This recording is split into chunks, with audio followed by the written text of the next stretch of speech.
Welcome to Insights at the Edge, produced by Sounds True. My name's Tami Simon. I'm the founder of Sounds True, and I'd love to take a moment to introduce you to the new Sounds True Foundation. The Sounds True Foundation is dedicated to creating a wiser and kinder world by making transformational education widely available. We want everyone to have access to transformational tools such as mindfulness, emotional awareness, and self-compassion, regardless of financial, social, or physical challenges.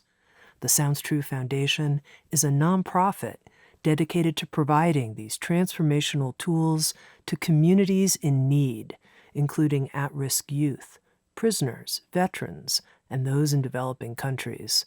If you'd like to learn more or feel inspired to become a supporter, please visit SoundsTrueFoundation.org. You're listening to Insights at the Edge.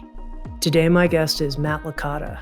Matt Licotta is a practicing psychotherapist whose work incorporates developmental, psychoanalytic, and depth psychologies, as well as a contemplative, meditative, and mindfulness-based approach to transformation and healing. He hosts in-person retreats and co-facilitates a monthly online membership community called Befriending Yourself. He's the author of the book, The Path is Everywhere, and a new book with Sounds True called A Healing Space, Befriending Ourselves in Difficult Times. I've got to tell you the truth. I know Matt Licotta very well. I've known him for close to 30 years. For 20 of those years, he worked right beside me at Sounds True. We worked really closely together, and quite honestly, as time went on, I thought he could read my mind. We just had a way of working together. And then he left, started working as a psychotherapist one-on-one with clients, hosting retreats, and becoming quite a well-respected author in his own right. And having him now as a guest on Insights at the Edge, it's a great joy and really a kind of fruition, I think, in our life together. Matt's new book, A Healing Space, is perfectly titled because I have to say, I always found him and find him to be a healing space. And that's where we're going to start our conversation. Matt, how is it that you are naturally such a healing space? Even before you became a psychotherapist, it was something you just had a kind of natural knack at holding space for others. Yeah, well, thank you, Tammy, for that kind introduction. I think it's a good question. I think it's been an ongoing process for me, and I think there's something about. I think I would probably emphasize listening. There's something about a quality of listening that I really, when I think about it, it's something that's been with me for a long time. I think we can cultivate sort of deeper listening. But it's something that for me, I think has really unfolded over the years. So I think a curiosity and an ability to sort of bracket sort of my own sort of favorite theories and ideas. And I just imagine as you're asking this question, sitting with you or sitting with another person. And I think for that person to really be able to feel felt and to feel understood and to feel like I'm with them, I mean, I think those are really the essential qualities of a healing space where someone has that embodied sort of felt experience that there's someone here with me that's able to actually listen to me, that cares about me, that's curious about not only their own ideas and theories and how I might fit into all of that, but just what's unfolding for me, I think is really the essence of it. Mm-hmm. Now, one of the early chapters in A Healing Space is a chapter called Already Held. And you write, we can hold our experience while allowing ourselves to be held by something greater than ourselves. And I wanted to understand more about that. How can we be held by something greater as we hold what's difficult in our own experience? What is that something greater that's holding us? How do we feel it?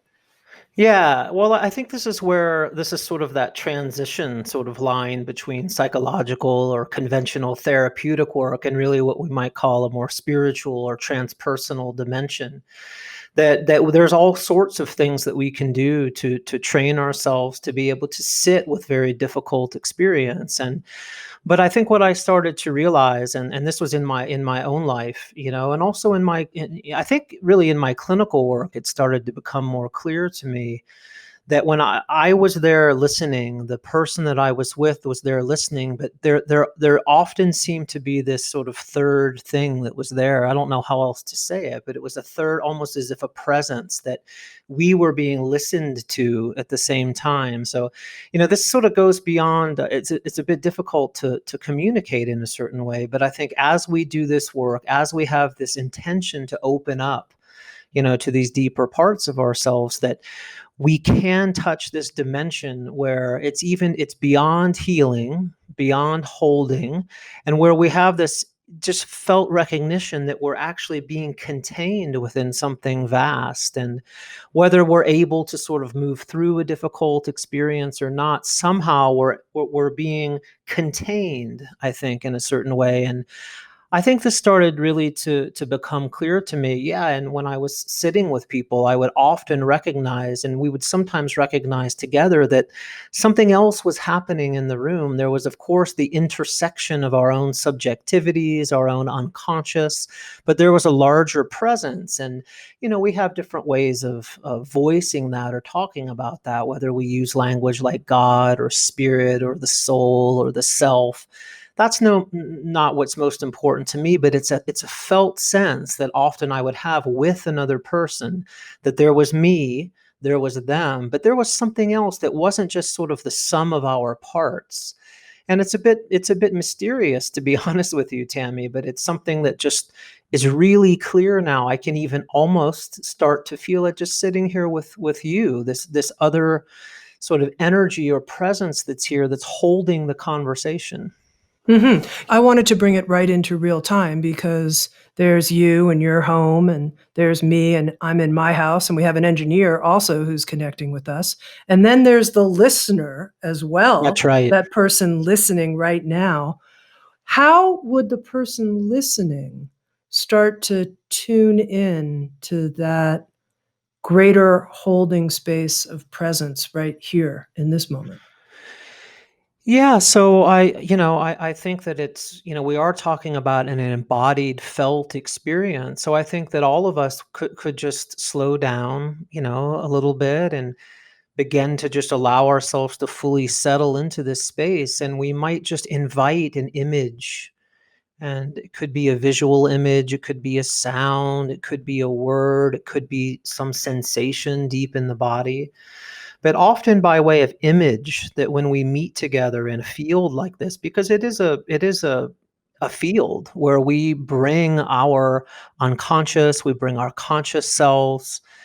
And if we just allow for an image or a sensation or a feeling to come into the room, there can be a sense that it's not, whatever that is not necessarily tied to my own personal biographical experience. That there's a way, and Jung, for example, talks about this language of archetypes, or the sort of archetypal psyche, or the collective unconscious. But it's almost like this realm of experience that's transgenerational. It's so to just open ourselves and allow for a feeling or an image, and there can be some quality or some sense of otherness to it, but also incredibly familiar at the same time. And so yeah. Mhm. It's interesting. The subtitle of your book is Befriending Ourselves in Difficult Times. And of course, I think most people would say we're certainly in difficult times as a collective. What's the importance of tuning in to this greater presence, image of whatever that presence might be, that is holding us, that is supporting us? How does that help us befriend ourselves in difficult times?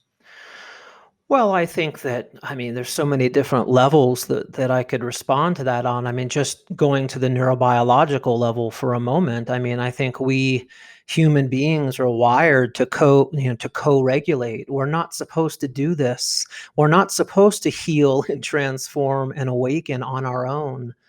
But and this opens up the question, well, the importance of the otherness, this whole idea of the other.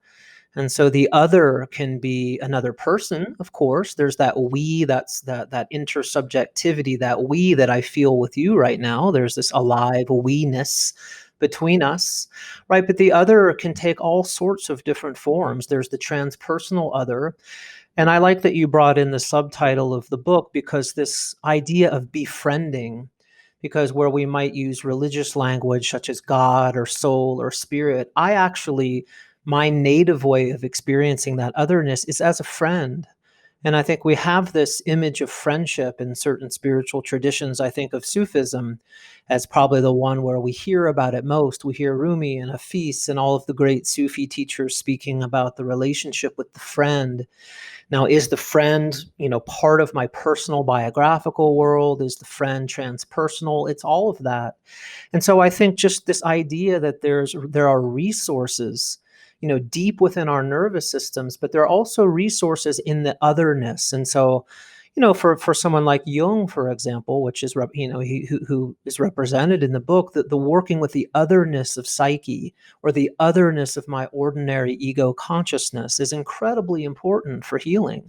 So I think about the shamanic idea as well, of sort of calling out to this otherness, whether we envision that as a friend or an animal or a part of nature. But I think right now on this planet, in this world, we could use some sort of high voltage friendship from a source that might be able to see into what's happening here in a way that we often can't. We're in these there's a lot of sort of bodily arousal, autonomic arousal. There's almost like this collective sort of drip of, adrenaline or cortisol in the collective psyche right now. So I think this idea of we're not supposed to always do this by ourselves. We're not wired to do this work by ourselves. There's a lot, of course, we can do on our own, but I think it's this acknowledging of how we are wired to co-regulate, not just with a human other, but also with this deep, deep friendship that can transcend that. Now, Matt, I'm going to see if I can take my understanding of what you're saying a little bit deeper. In the acknowledgments of your book, you acknowledge with heartfelt gratitude to the great internal other. And, I think it's one thing when you're talking about an internal friend, that brings up a certain feeling for me of Mm, something inside me that's an inner friend. Like I feel kind of cozy and warm. It's my inner friend. I'm yeah, talking to my outer friend, Matt, but I also have an inner friend. yeah. Yay. But when I hear you talk about this great internal other, that brings up more a feeling of mystery, and to be Mm. honest to be honest, I'm not quite sure I know what you're talking about. Well, I think that's a good sign. Yeah, I think it is a mystery, and it's one of those things. I mean, I think much of what's in this book is me trying to find words for some sort of internal experience that I'm having, and so this language, such as internal other. What is internal? What is external? I think this is where it begins to start to break down a little bit, because there's experiences that I've had, and that's sort of on my own, and there is something unique about sitting with another person that I found that can sort of facilitate, or it makes room for this otherness, but it's something that's other than my ordinary way of perception. And so whether that's a cozy warm friend by the fire with me inside some part of myself, or whether it's actually some autonomous energy that's sort of existing outside of my personal psyche, I don't know the answer to that question. That's sort of a metaphysical type question. I think the way I approach this book and my work in general is more from a more of a phenomenological perspective, which there's some lived experience of otherness, right? And so at times, right, the language that you're speaking about is that cozy, warm, internal friend. That is the right language for me too. That makes sense. But there are times when something else appears, when and this is not something that's part of my personal biographical cultural world. This is something that's different, something that feels that it's a transpersonal, I think is the best word to use. So I think it's an important question, and you are skirting at the edges of this mystery. And I think that what I tried to do in the book was to really just play with the language in a way that allowed us different sort of pathways into connecting with that friend. So we could talk about the friend with the small f, right? And there's the friend if we use the large F. And so the difference is and look, this is a difference in feel. It's tactile, right? It's sensation. You can feel it. And how we want to articulate that is really going to depend on what, the lenses and what we find most native to ourselves. But I think it's a really important question. I think it's a good question. And I'm, an amateur like the rest of us and, attuning to these deeper energies of friendship that are available. Are they inside of me? Are they outside of me? Or is it in some third realm? And so this is where I think alchemy comes into play because, alchemy, the alchemists were talking about a realm of experience that wasn't quite physical and it wasn't quite spiritual. It's almost like that intersection of spirit and matter. So I think about the alchemists when you ask the question, and this because what they were inviting us into really was this sort of liminal in between type experience, which is in between spirit and matter in a way. And then some of this is my language, my reading of alchemy, and so I think it's a very rich question. Now, this notion that we can become an alchemist with our own life, this is a theme that runs throughout a healing space. Help me understand how I might become an alchemist with difficult experience, befriending difficult experience. Yeah, well, I think we already are alchemists of our own life, and I think it's really more of an invitation to start to actually have a more conscious, embodied sort of relationship with that alchemical process that's going on all the time. I mean, just the ways that we are attempting to make sense of our experience is an alchemical sort of endeavor. But I think one of the gifts that alchemy offers us is this idea that, of course, many of us have heard that there's a certain gold, right? There's a certain jewel, gold or silver, or the lapis, you have the stone, the ruby, whatever images you want to use. There's some kind of gold that's found not in a wound that's actually already healed. Right? The gold isn't found in a healed wound. The gold is found in, you could say, just to be poetic about it, in a wound that's weeping, right? And so this idea from alchemy that there is this golden aspect of our being that we're only going to be able to find by sort of going into those unpleasant, we call them symptoms in the psychological world, but this unwanted experience. And so this idea of going with the symptom, meaning that there's some kernel, there's some essence, there's some wisdom that's found inside of difficult experience that we're not going to be able to find in moments of clarity and moments of peace.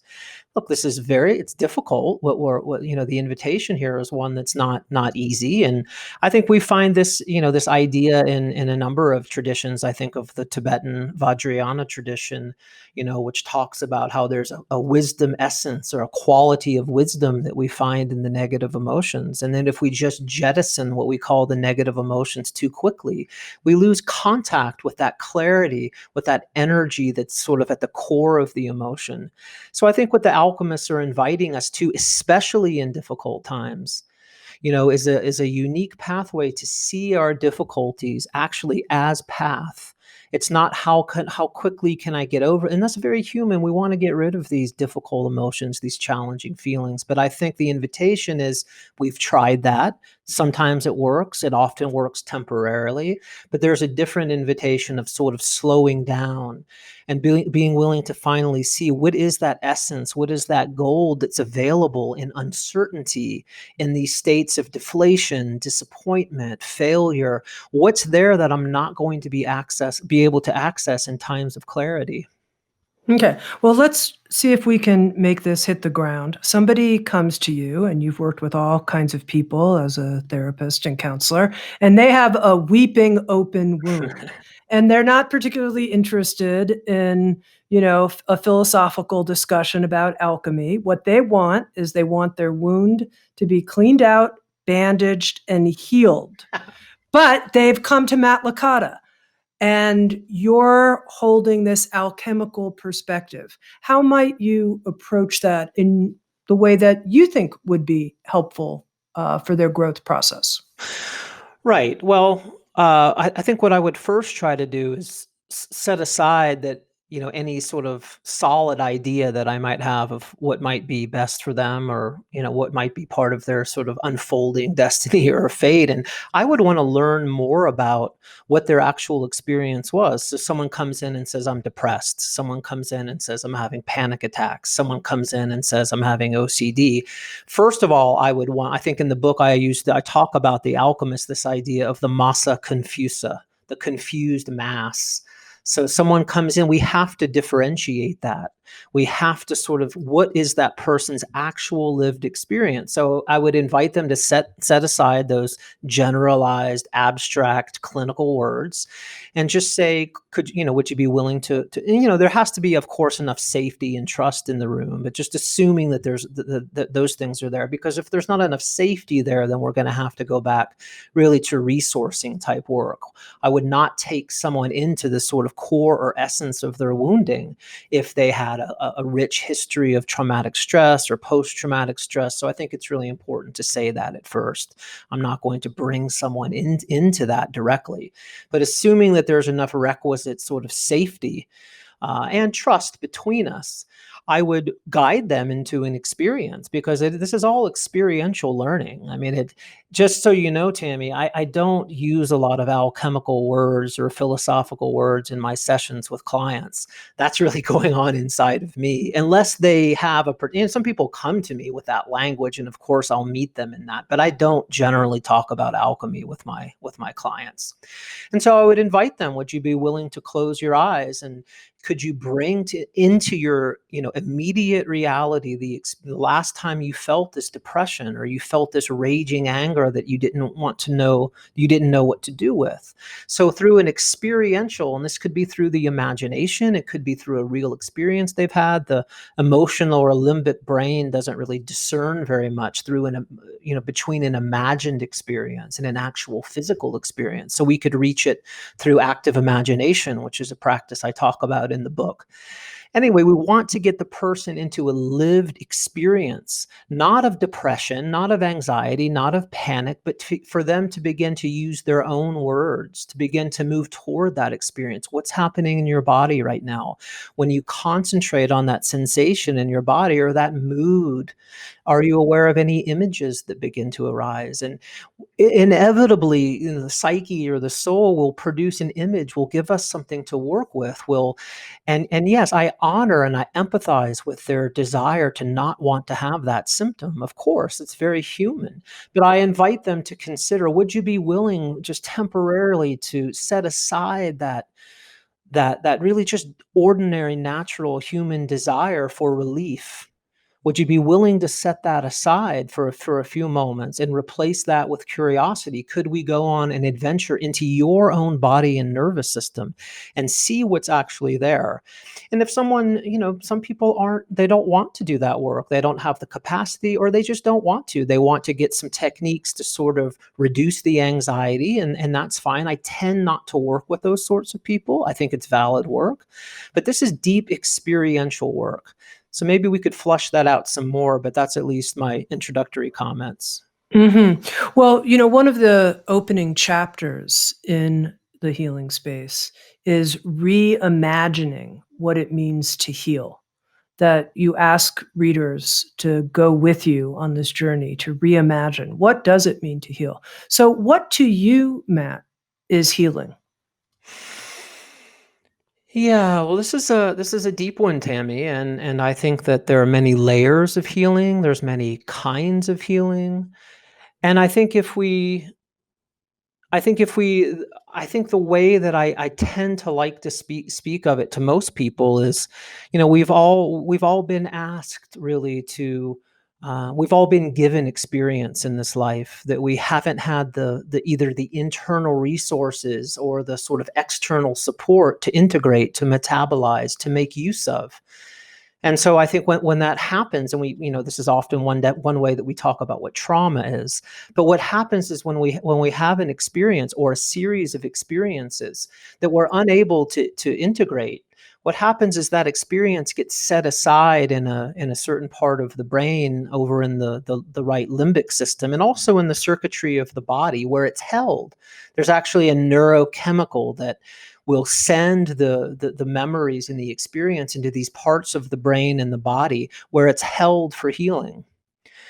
And so to me, healing would be being able to bring these new resources, which are lenses of perception, this is why I use all this different language and images and metaphors in the book, sometimes neuroscience, sometimes alchemy, sometimes the contemplative traditions, to how can we begin to meet that material and provide those resources that weren't available when we originally had those experiences. So to me, that's what a big part of sort of emotional healing. Most people that come in and see me are struggling with unwanted experience. But as they say, the only way out is through. And I know that's a bit of a cliche these days, but we have to be willing to meet that experience, but in a new way, and this is where imagination, this is where I find working within the imaginal field, which is that alchemical area sort of in between spirit and matter, and where we're able to imagine ourselves in a new way, in a new experience, meeting our experience. You walk into the room, you see your mother across the room, you feel that anger, that rage begin to come up. You actually were in that lived experience together, and I'm with them, and I'm helping them to stay within their windows of tolerance, which is just in a manageable zone of arousal where they're not pushing up into sort of hypervigilance, or they're falling down into some collapsed state.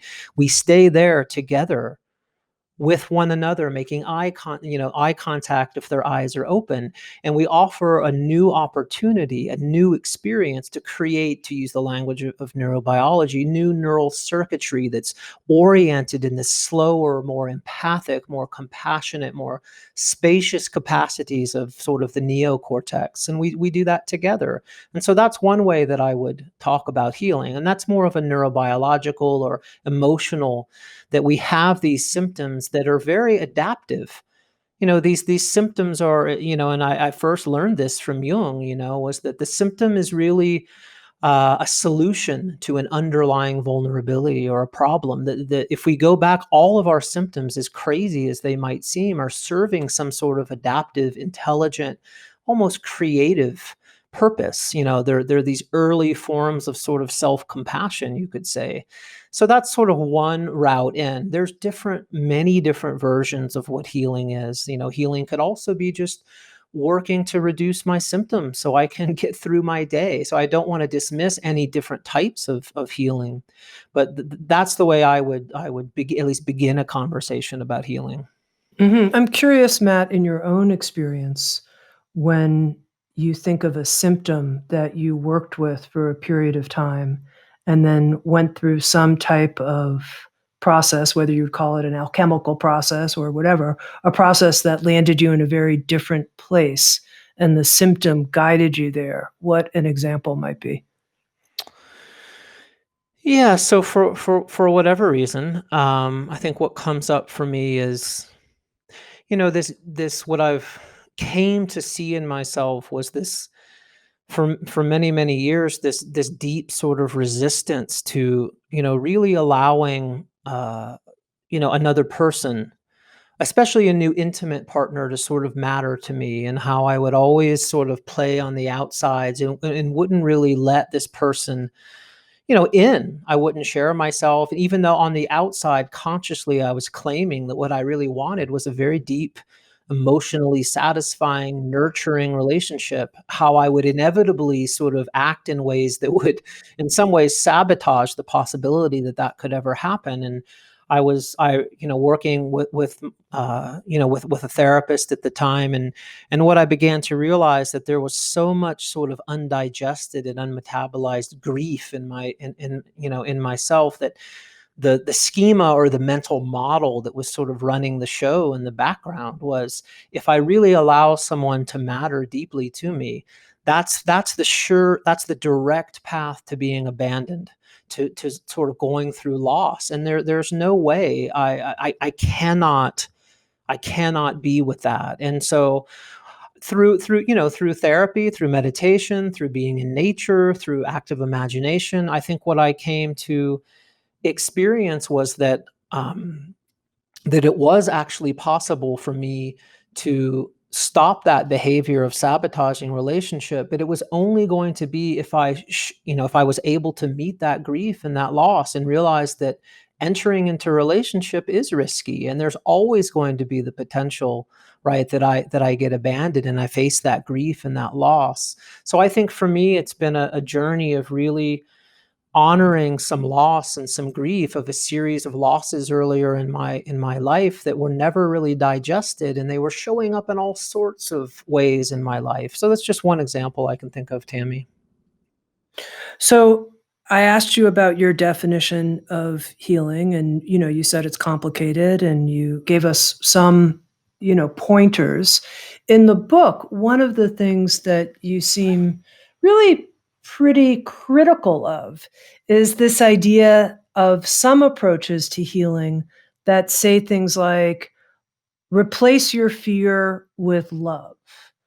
Something like Mm, that. Like, mhm. if you're feeling fear, the healing approach is go to love. Right. If you're feeling anger, the healing approach is just immediately drop it and let it go and be accepting. And so, what about those approaches to quote unquote healing give you the heebie jeebies?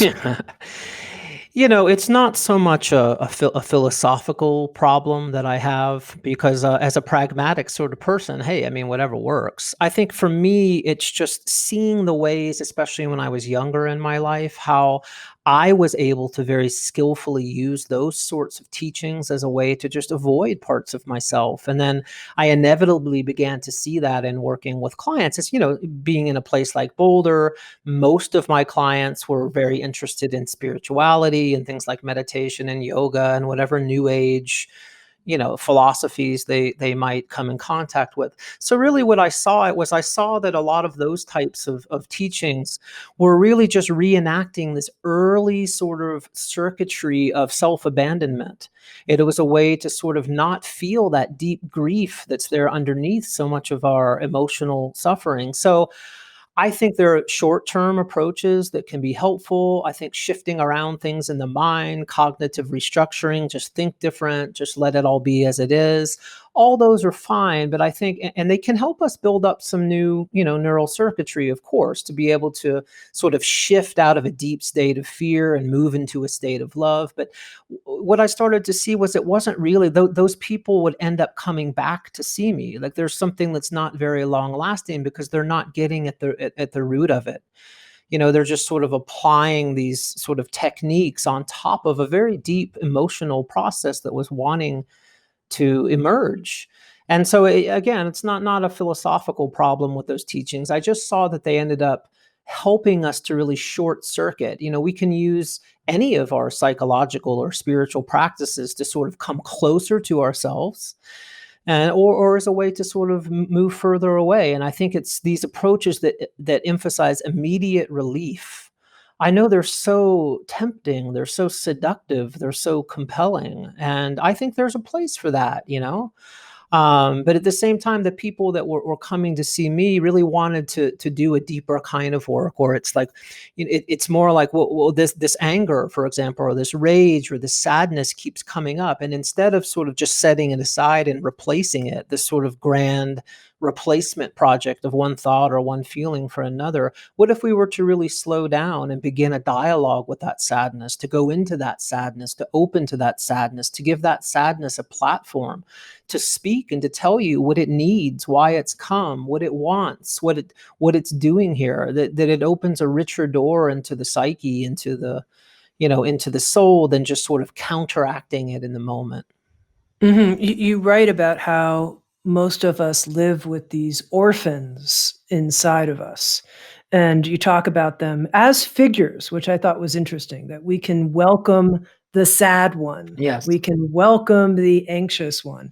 I'm curious about, I mean, first of all, that the word orphan is very powerful, Yeah. like hearing that we live with orphans Yeah. inside of us. I'm curious to understand more when we start to notice, oh yeah, there are these orphaned energies, this notion Yeah. of turning them into the sad one, the anxious one, treating them like beings. Right.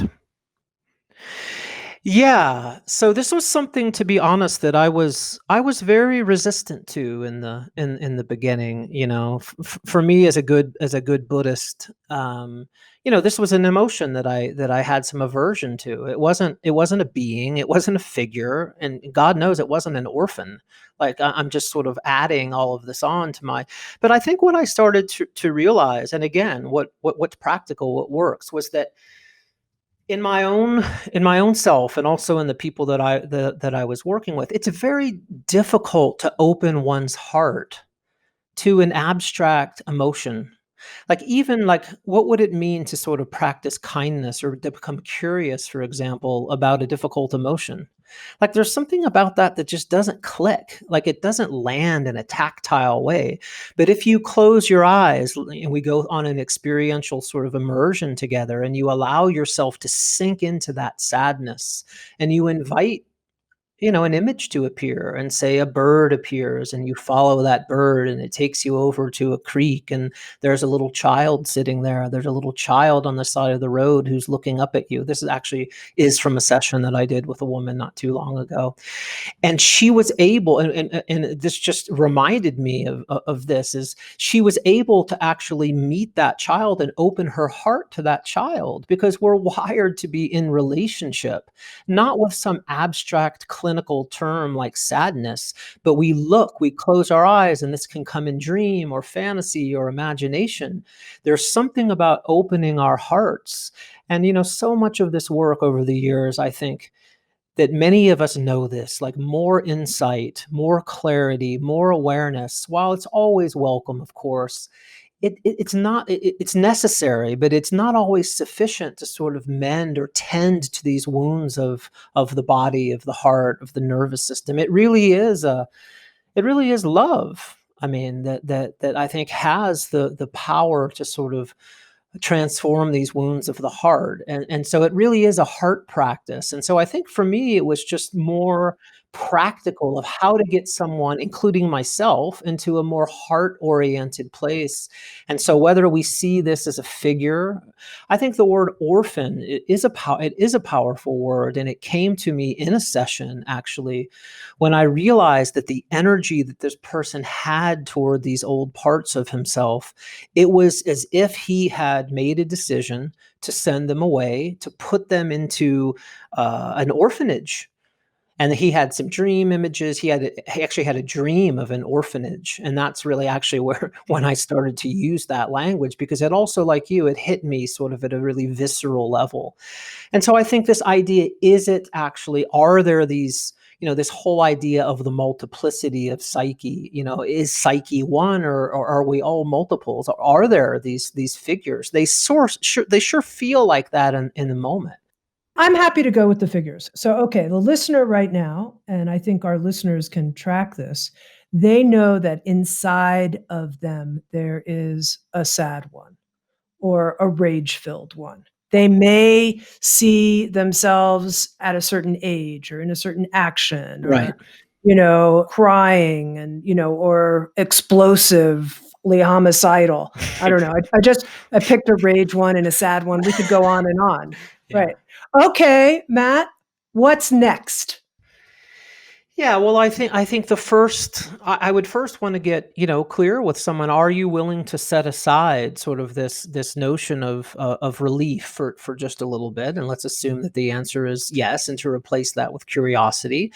And then I think there's a whole number of ways. I think sort of mindfulness-based practices allow us to get familiar with the different layers of our experience. So this sad one is going, how does this sad one sort of show up in your body, in your sensations, in your movements? So I often start, like many people do, in the body. I think it's, working bottom up is often very supportive of this type of work. So let's go on a journey together over a session or two, and let's meet this sad little person that's been sort of, and this basic idea, this basic invitation of this sad one. I know it can feel like she's here or he's here to take you down as an obstacle, as an obscuration on your path. But in my experience, these parts of ourselves want to come home. I mean, this is where it's more of a poetic, this sort of sacred return of, they want to come back into this larger sort of ecology, you could say, that we are. So we would get to know how that sad one manifests through the layers of experience.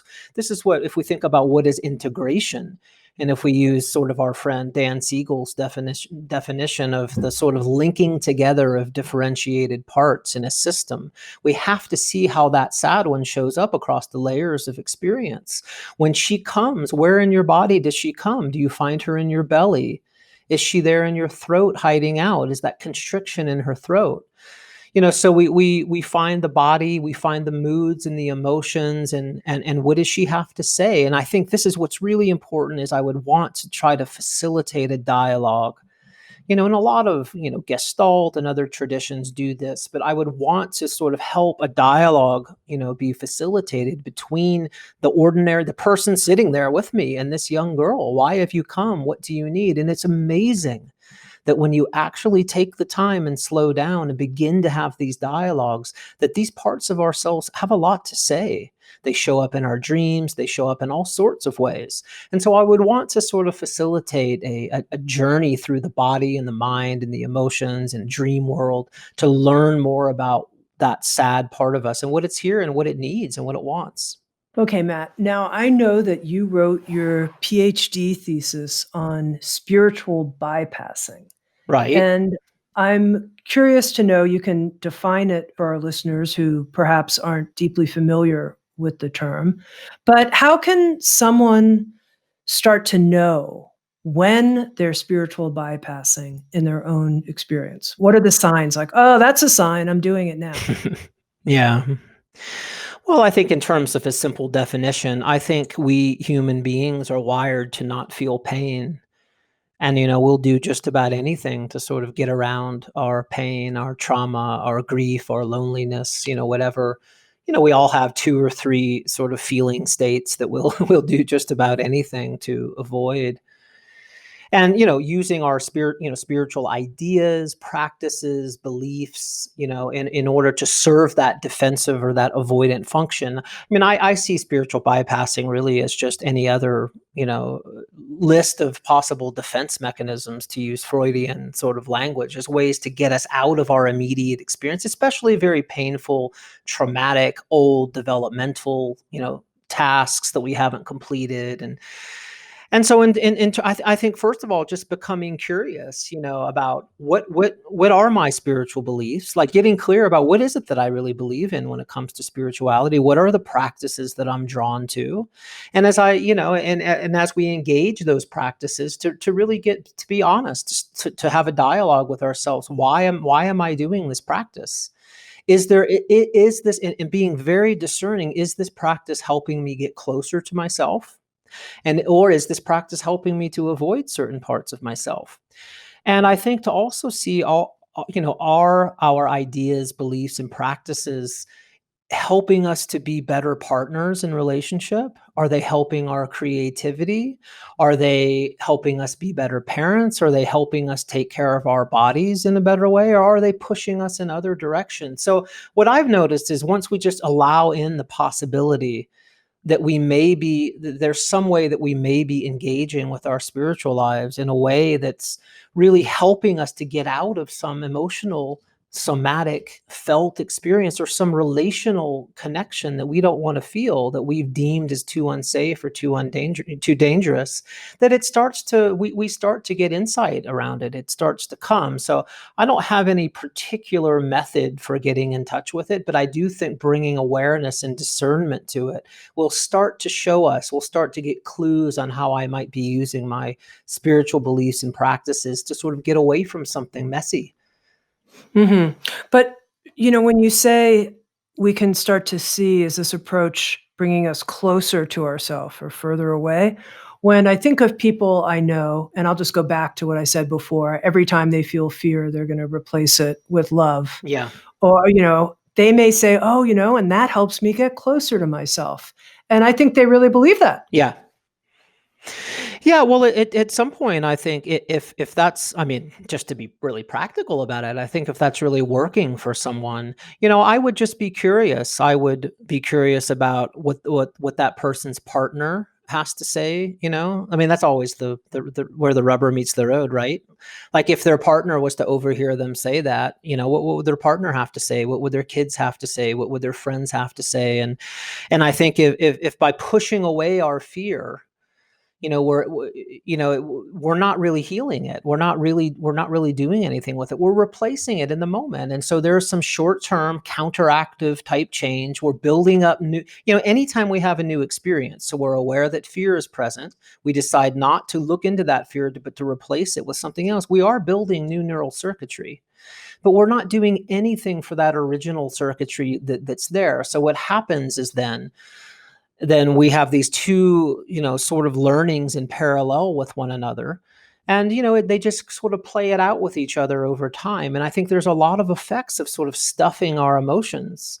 I think especially with something like anger or fear, just sort of stuffing that. So I think the person has to, this is where we have to be mature. We have to see for ourselves. I would not try to talk someone out of that. But if someone showed up in my office, they would be there for a reason. And I would definitely want to sort of dig into that and like close. Can we go back to the last time you were feeling fear and you felt the need in that moment to replace it with love? Like, could you close your eyes? Could we go there together? And would you rewind the couple frames? And in that moment, when you began to apply that practice, that counteractive practice of replacing the fear, what was happening? What was happening in your body? Were there any beliefs about yourself? Were there any images there? I would want to get curious about, we would reverse engineer it and see what was it that you were trying to get out of in that moment? Mhm. Now, Matt, I want to dig in a bit more to the alchemical metaphors that you sprinkle throughout a healing space because you talk about people staying with the alchemical middle. Can you help me understand that in the midst of the conversation we're having? You could take this example of the person who feels afraid. Yeah, so I think alchemy is really concerned with paradox. It's concerned with this sort of liminal in between type experiences. Right. And so I think when it comes to, say, an emotion an emotion, we're aware of an emotion. And so we have these two sort of automatic pathways that we can take. We either end up not feeling enough, sort of more repressing, stuffing, denying, or we become flooded, we become overwhelmed, we drown in that experience. So I think the sort of alchemical middle is an invitation to sort of begin to be with our experience, aware of these two possibilities. If I don't deny my experience, if I don't repress it, if I don't push it away, and if I don't drown in it, meaning if I step back enough from it where I can have some capacity to reflect upon it, but I sort of allow it, I actually go into that vessel, like it's me and that emotion in the vessel together. And that's where I can begin to listen. So the middle is just really a poetic, I think, invitation in between those extremes. And we see those extremes, hyper arousal, hypo arousal.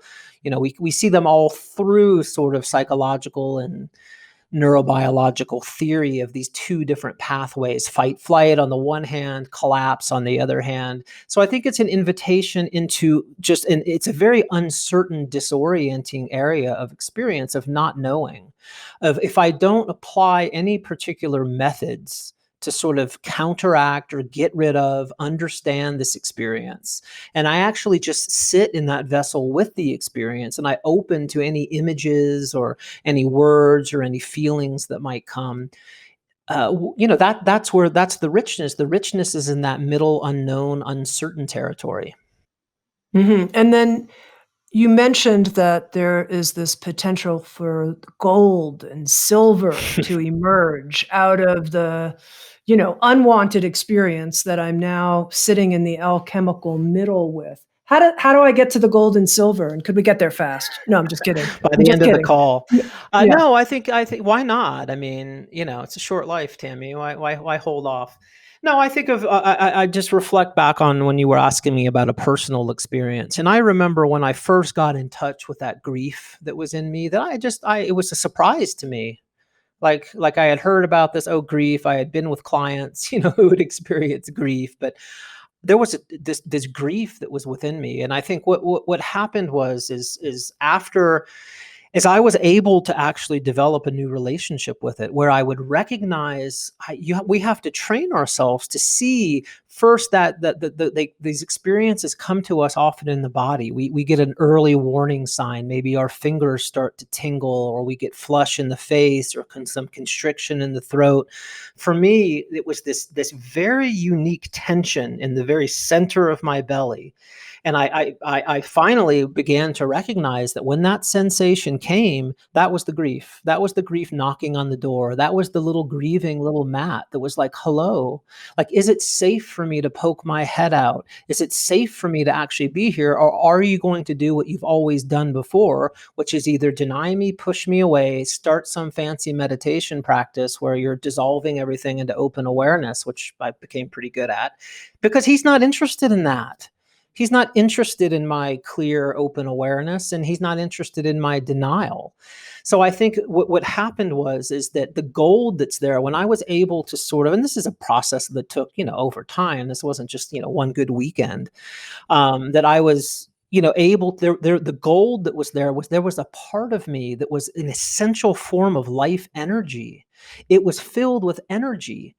Meaning, once the grief was able to be experienced, integrated, metabolized, held, what it revealed was, I mean, it's hard to say it without sounding kind of Pollyannish, but it was a certain beauty. It opened my heart to this world and to other people, and knowing that millions of brothers and sisters around the world are also feeling this grief.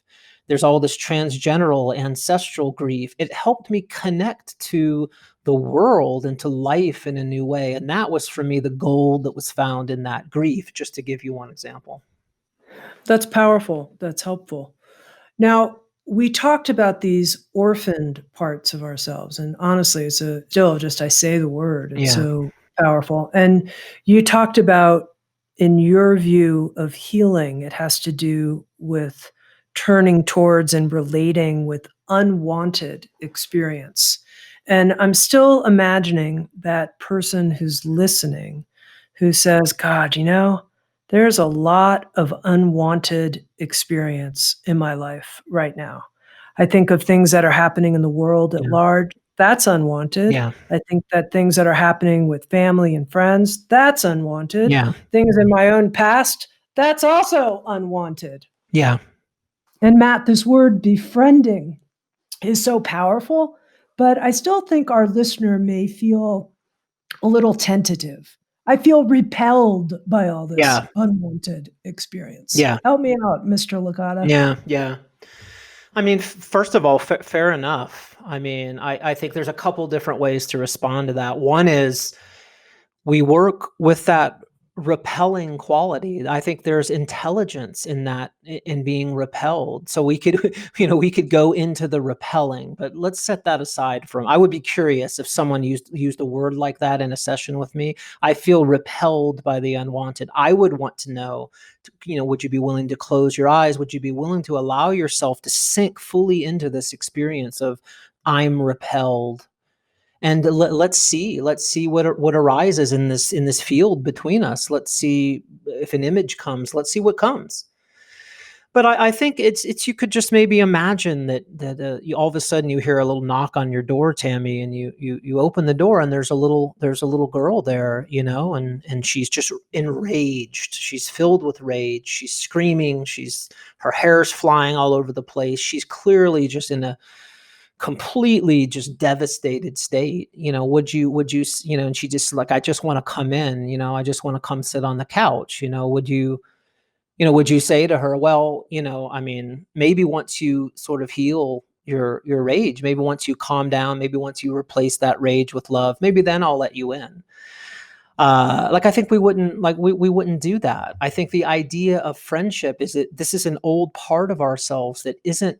We have to somehow let in the possibility that this part isn't here to harm us, that this part carries some energy, some sort of sacred life energy that's important for our journeys. And so I don't think there's an easy answer to that question. I think usually what it takes, Tammy, is for someone to have tried to sort of press away, to push away, to not move toward the unwanted for so long that finally there's a surrender, there's a giving up, there's a curiosity. This hasn't worked.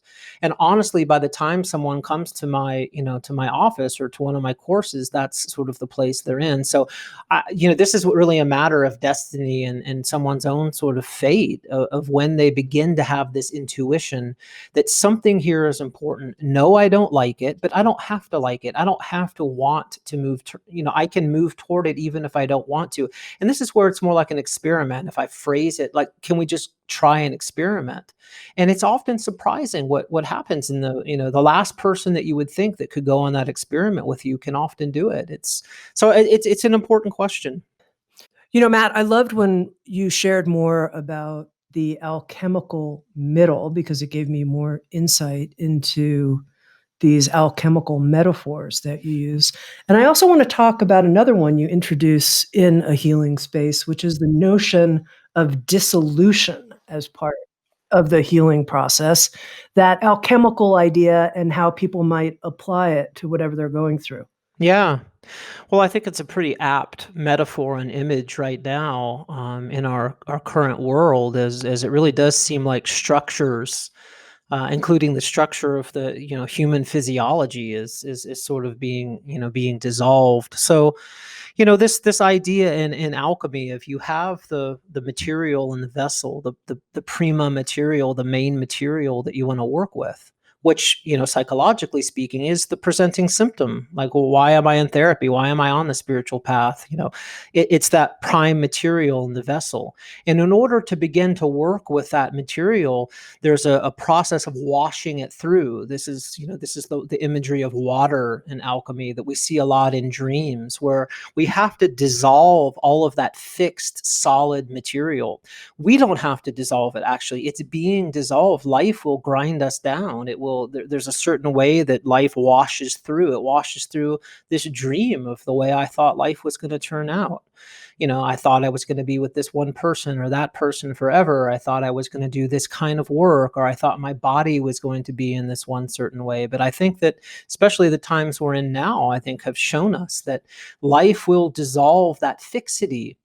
And so there's a certain process in alchemy. There's colors are very important in alchemy. So there's this idea, this phase along the way. We start in that darkened black material, and then we sort of make the journey into some clarity, this whitening, this sort of the albedo state, which is when some clarity begins to come. Like, I can sit with this fear. I can maybe a little bit sort of be a friend to this fear, but there's a process that happens before, in between that clarity and in between that and sort of the discovery of the philosopher's stone, or that fully embodied, or where we bring blood, our blood into the world, where we fully show up. There's a process of yellowing, which is a decaying process, which is in my mind one of the most beautiful, poetic, painful parts of alchemy.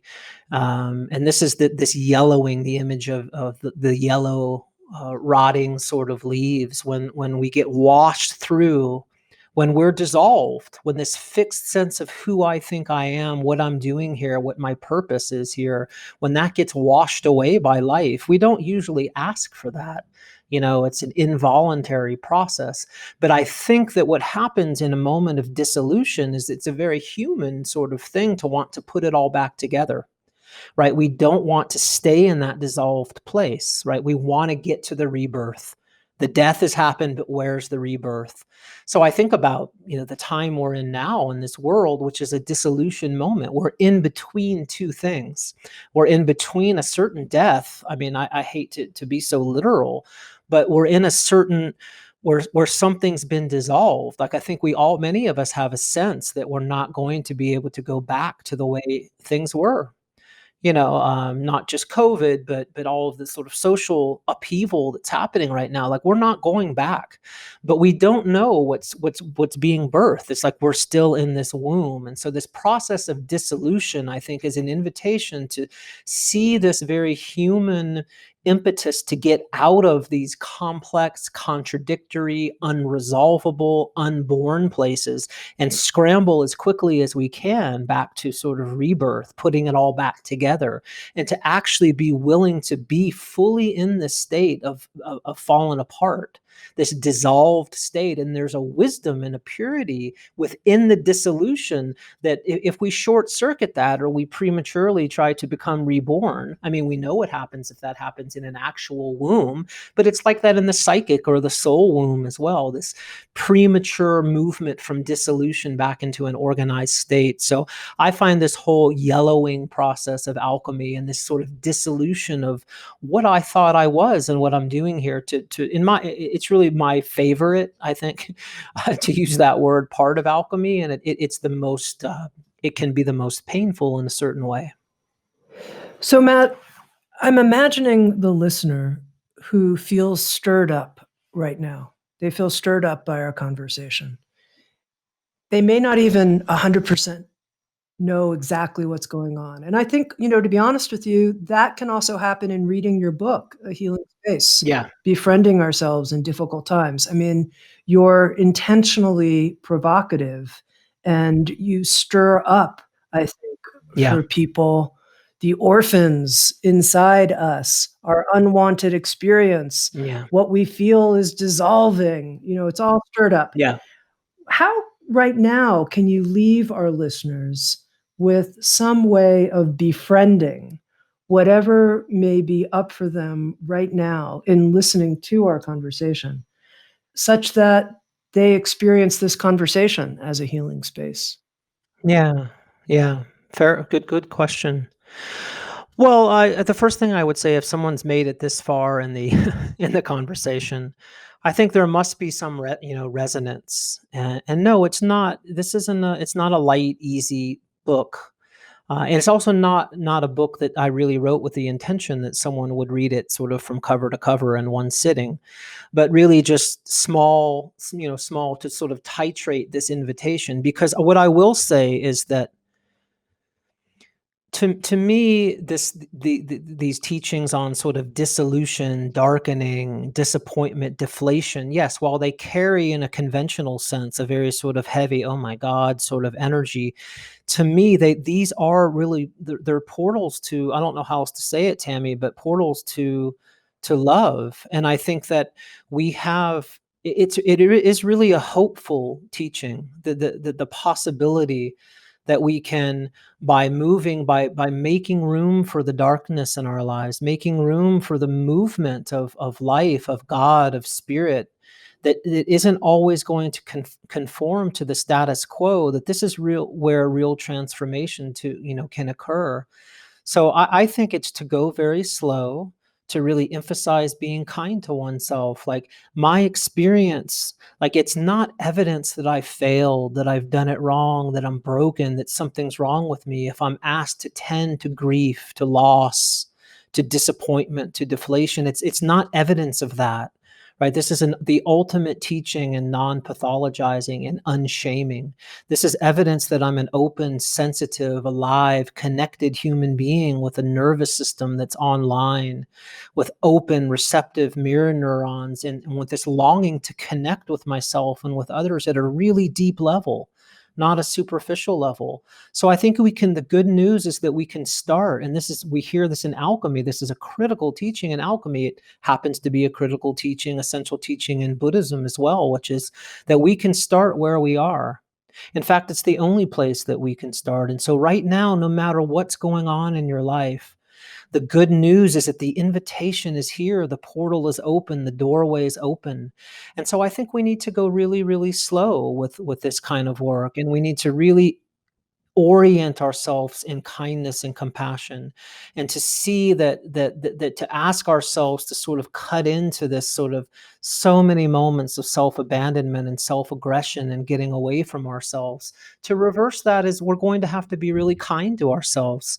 So I would say that it is a teaching of hope and of confidence, and learning to trust ourselves. And I can't tell you how many people, Tami, have come into my office just like literally on the floor in a pile, and just to watch that journey of what happens. And it's slow. This is not sort of quick fix, 10 quick steps. This is slow. So I just want to make sure, and I think we may have focused on certain parts of the book, but that I hope that you also, and people can also connect with the field of love. I mean, this is a book. I just will say it again, as cheesy as it might sound. This is a book about love, and that's the energy and that's the spirit that I was in when I wrote it. And to me, love and these other darker parts of the spectrum are intimately connected. And if we want to be fully here and be kind to ourselves and actually help this world, we need courageous women and men and others who can fully show up for themselves and their experience. We need that right now. Empathic, in touch, connected, online. And I really just hope that the book, offers a glimpse or an invitation into the radical sort of possibilities, the outrageousness of what it means to have a human heart. I've been speaking with Matt Licotta, author and depth psychotherapist. He's the author of the new book, A Healing Space, Befriending Ourselves in Difficult Times. I mean this, Matt. It's always good to talk to you. Thank you. Thank you, Tami. Thank you for listening to Insights at the Edge. You can read a full transcript of today's interview at SoundsTrue.com/podcast. And if you're interested, hit the subscribe button in your podcast app. And also, if you feel inspired, head to iTunes and leave Insights at the Edge a review. I love getting your feedback, being in connection with you, and learning how we can continue to evolve and improve our program. Working together, I believe, we can create a kinder and wiser world. SoundsTrue.com, waking up the world.